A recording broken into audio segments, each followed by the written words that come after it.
Hi மக்களே, இன்னைக்கு இன்ட்ரெஸ்டிங்கான வெப் சீரிஸோட ரிவ்யூ பார்க்க போறோம். இது 2024ல ஜியோ ஹாட்ஸ்டார்ல தமிழ் டப்பிங்கோட வெளியாகிருக்கு. வெப் சீரிஸோட பேரு சேகர் ஹோம். இது இன்வெஸ்டிகேஷன் த்ரில்லரா எடுத்திருக்காங்க. வாங்க கதை என்னன்னு பார்க்கலாம். இந்த வெப் சீரிஸ்ல கதாநாயகன் ஷெர்லாக் ஹோம்ஸ் மாதிரியான ஒரு டிடெக்டிவ் எக்ஸ்பர்ட். அவருக்கு வித்தியாசமான கேஸ்கள் வருது. அந்த கேஸ்கள் எல்லாத்தையும் எப்படி கண்டுபிடிச்சு சால்வ் பண்ணாருங்கிறது தான் இந்த வெப் சீரிஸோட மொத்த கதையே. இது இந்த சீரிஸோட ஒன்லைன் மட்டும்தான். இன்னொரு ஸ்டோரியும் இருக்கு, அது சொன்னா ஸ்பாய்லர் ஆயிடும். அது ஒரு தரமான சம்பவம். வாங்க சீரிஸோட பாசிட்டிவ் என்ன நெகட்டிவ் என்னன்னு பார்க்கலாம். இந்த சீரிஸோட பிக்கஸ்ட் பிளஸ் என்னன்னா நம்ம கே மேனன் சாரோட பெர்ஃபார்மன்ஸ் தான். மனுஷன் அந்த கேரக்டருக்கு அப்படியே செட் ஆகி பிரிச்சு மேஞ்சிட்டாரு.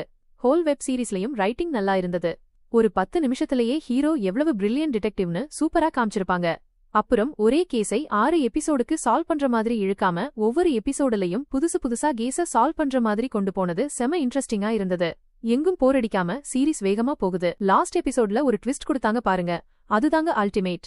லாஸ்ட் எபிசோட ரொம்ப பிரில்லியண்டா எடுத்திருந்தாங்க.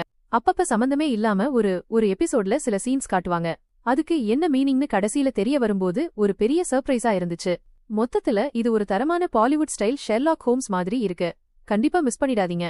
தமிழ் டப்பிங்கும் சூப்பரா பண்ணிருக்காங்க, அதுக்காகவே பார்க்கலாம். 3வது எபிசோட்ல மட்டும் ஒரு 10 செகண்டுக்கு அடல்ட் கண்டென்ட் இருக்கு. மத்தபடி எல்லா எபிசோடும் ஃபேமிலி கூட சேர்ந்து பார்க்கற மாதிரி தான் இருக்கு.